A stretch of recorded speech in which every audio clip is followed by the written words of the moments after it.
Israel's so-called Iron Dome has taken a serious hit. And let me tell you, this is not from Hamas this time, but from the Houthis in Yemen.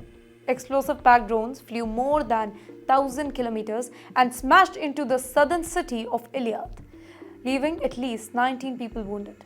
Now for Israel, this is more than just an attack. It is a humiliation. The Houthis, a militia that once fought a local war in Yemen, well, they have now expanded their reach to Israel's Red Sea coast.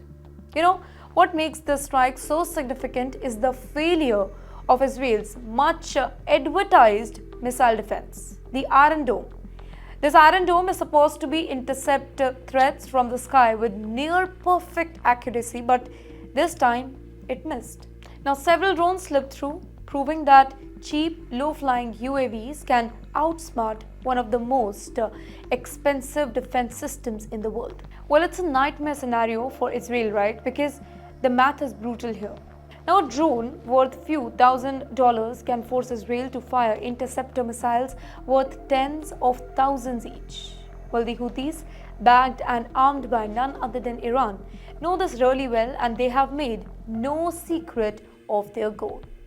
Their goal is to punish Israel for the Gaza war and to stand in solidarity with Palestinians.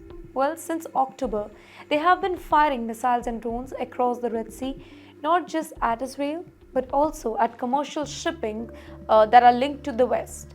Despite Israeli and American retaliatory strikes, the Houthis keep on coming back, and that too stronger, longer range, and more daring. Now for Israel, Eilat is not just another city. It is a strategic port, a gateway for trade, a lifeline for tourism. An attack over there shakes the entire Israeli economy and rattles public confidence. If even Eilat is vulnerable, then nowhere is truly safe.